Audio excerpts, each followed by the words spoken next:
नमस्कार दोस्तों, मैं एस्ट्रोलॉजर दीपक आज फिर हाजिर हूँ आपके सामने अपनी छोटी छोटी रेमेडीज़ लेकर। और आशा करता हूँ मेरी ये रेमेडीज़ आपके लिए कहीं ना कहीं लाभकारी सिद्ध होंगी। पिछली एपिसोड में हमने बात करी थी सूरज के बारे में और आज हम बात करेंगे चंद्रमा के बारे में। तो चंद्रमा का हमारे 12 भाव में क्या प्रभाव है और ये वहाँ क्या फल देता है, आज हम इस पे बात करेंगे। तो सबसे पहले हम बात करते हैं चंद्रमा के पहले भाव की। चंद्रमा अगर पहले भाव में यानी कि लग्न भाव में स्थित हो तो वहाँ क्या फ़ायदा देता है और क्या नुकसान देता है। अगर हमारे लग्न भाव में चंद्रमा उच्च का बैठा है, बढ़िया स्थिति में बैठा है, तो वो हमें बहुत ही अच्छे फल देता है। इंसान खूबसूरत होता है, घूमने फिरने का आदी होता है, अच्छी चीज़ें पसंद होती हैं और अच्छा खाना पसंद होता है। कहीं ना कहीं ये बहुत ही अच्छे रिजल्ट्स भी देता है हमें। मगर इसमें एक नेगेटिव चीज़ भी होती है कि ये हमारे मन को टिकने नहीं देता। हमारा मन दिन में 10 बार बदलता है। अगर हम कोई कार्य करने के लिए जाते हैं तो 10 बार सोचते हैं, मगर फिर भी उस पर हम कोई निर्णय नहीं ले पाते। एक कार्य करने जाते हैं, दूसरा दिमाग में चल रहा होता है, दूसरा करते हैं तो तीसरा चल रहा होता है। तो ऐसे कांस्टेंट पोजीशन चंद्रमा नहीं आने देता। इसका सबसे बड़ा ड्रॉबैक ही यही है कि मन को स्टेबल नहीं होने देता। और अगर चंद्रमा यहाँ पे बहुत अच्छी पोजीशन में है तो इंसान को अपनी माता की तरफ से एक अच्छा सहयोग मिलता है और वो इंसान अपने जीवन में बहुत ही जो है कामयाबी हासिल करता है और अपनों का साथ उसे हमेशा ही मिलता है।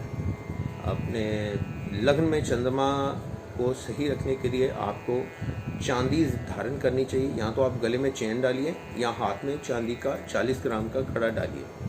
अगर बच्चा है तो 12 से 16 ग्राम का कड़ा उसको डालना चाहिए।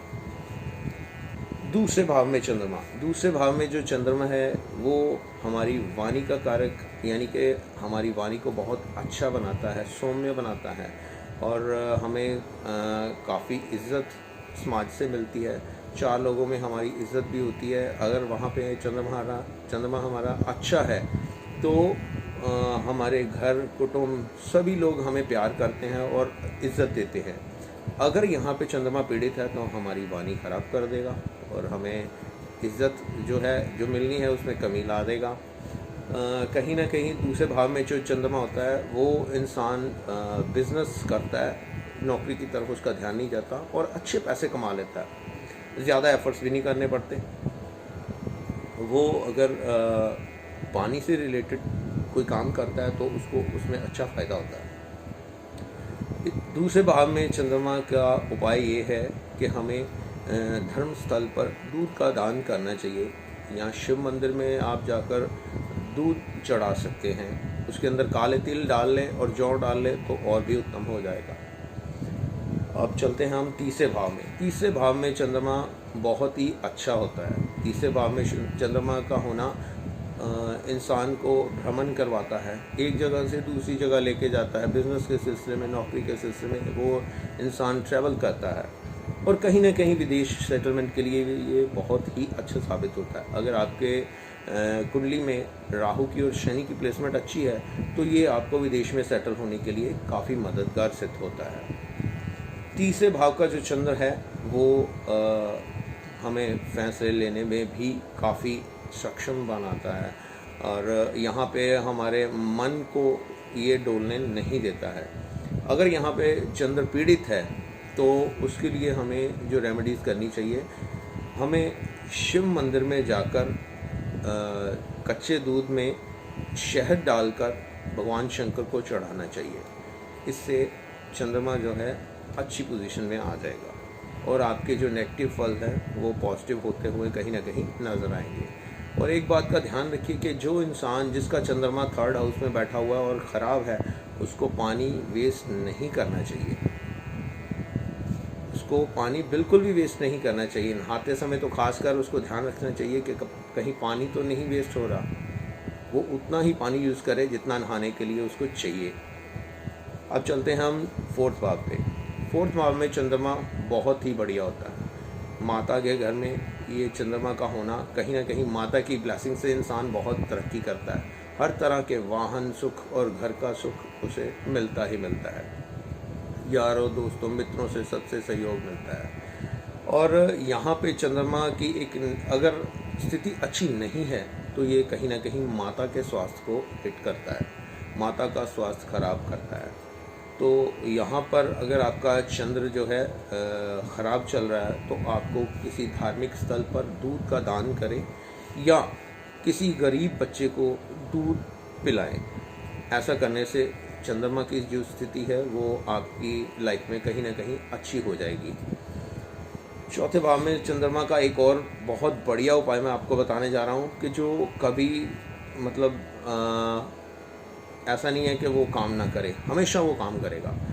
चौथे भाव का चंद्रमा अगर कहीं आपको थोड़ा बहुत भी ट्रबल दे रहा है तो आपको रात के समय चंद्रमा के सामने खड़े होकर अपने सर में दूध डालना चाहिए, और ऐसा आप मंडे और फ्राइडे के दिन करें तो और भी उत्तम होगा। ऐसा करने से चौथे भाव का जो नेगेटिव प्रभाव है वो बिल्कुल ही ख़त्म हो जाएगा। अब चलते हैं हम पांचवें भाव की तरफ। पांचवा भाव, यहाँ पे चंद्रमा इंसान को रोमांटिक बहुत ज़्यादा अपने बच्चों से, बीवी से प्यार करने वाला बनाता है, और कहीं ना कहीं बच्चे भी उसके बहुत उसको प्यार करते हैं।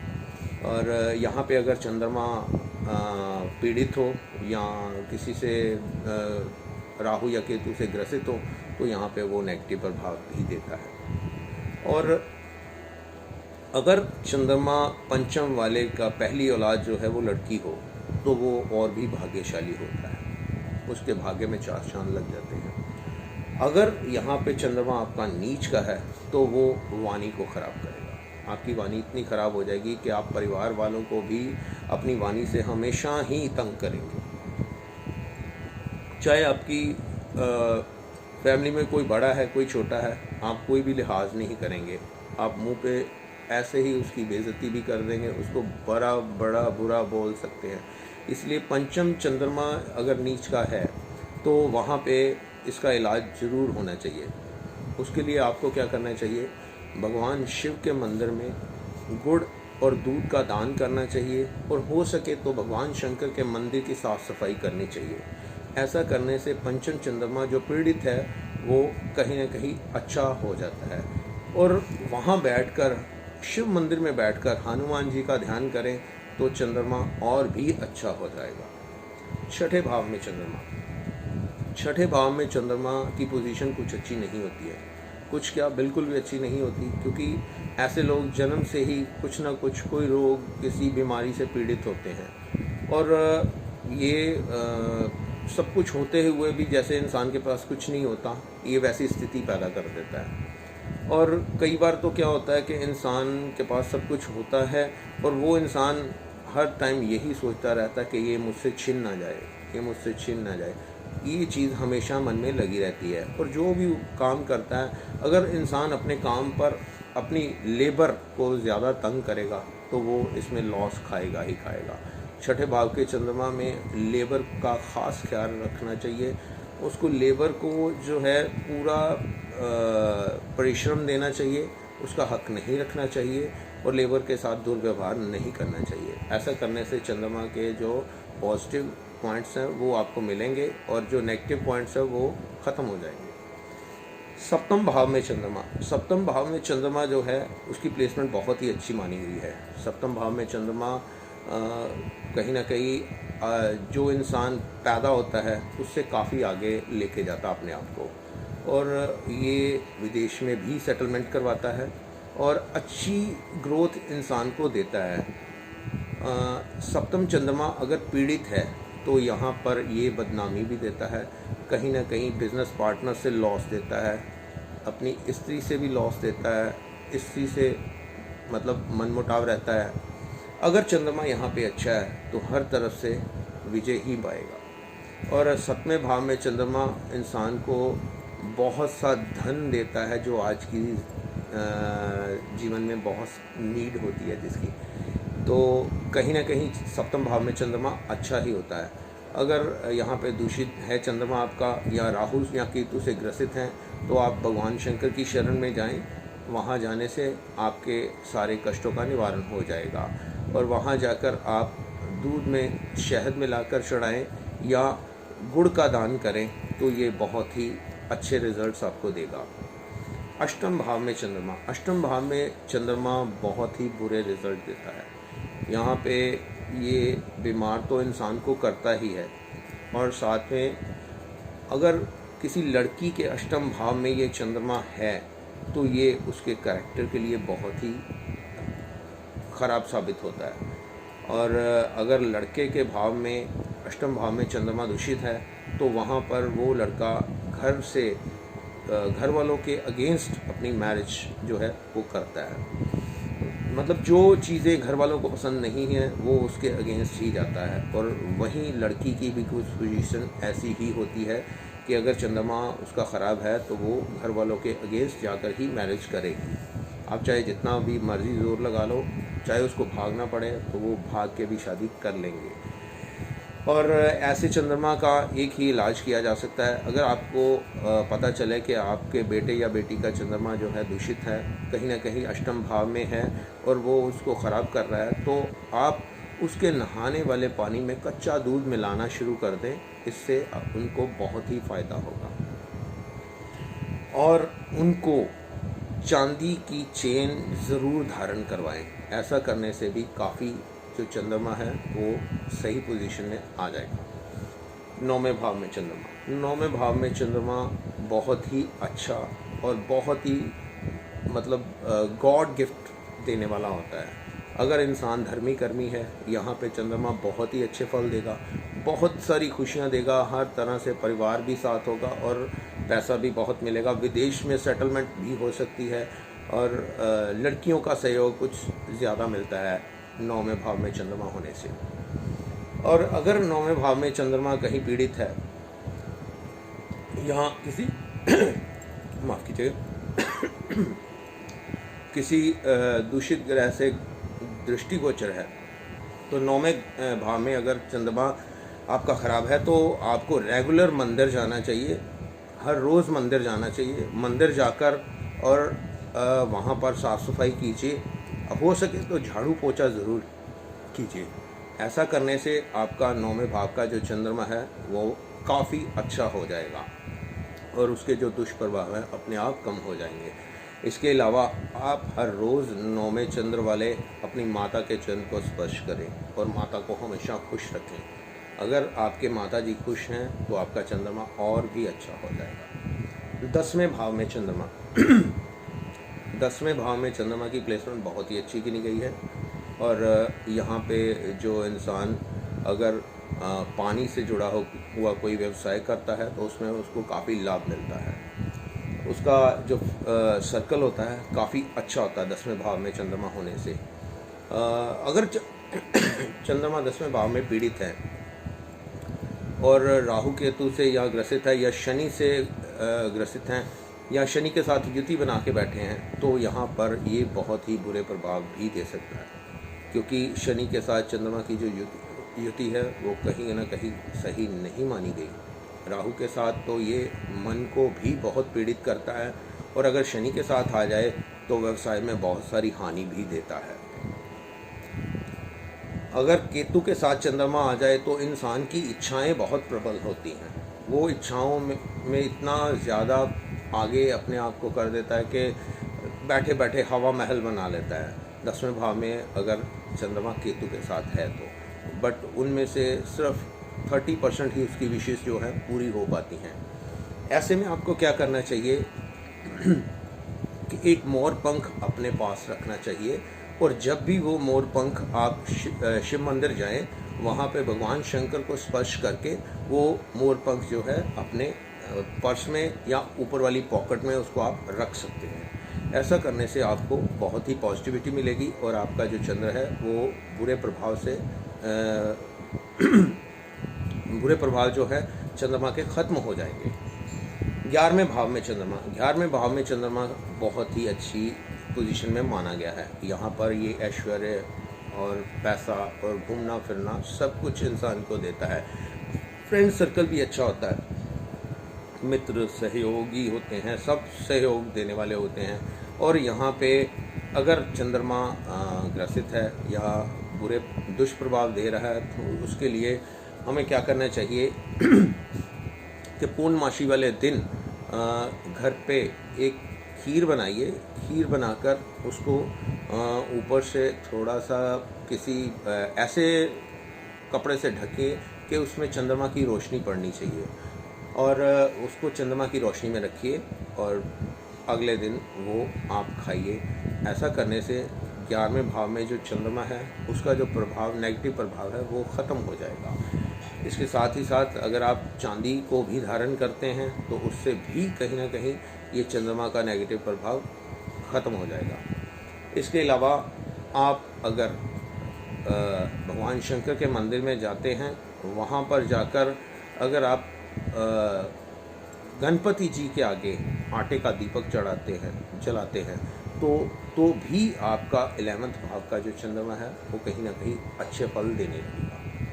12वें भाव में चंद्रमा कुछ ज़्यादा अच्छी प्लेसमेंट वाला नहीं होता।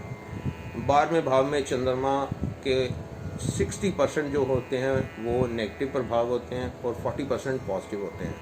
नेगेटिव क्या होता है कि ये इंसान को जीवन में बहुत उतार चढ़ाव लेके आता है, और मतलब अपने काम के लिए एफर्ट्स बहुत ज़्यादा करवाता है, घुमाता फिराता बहुत है।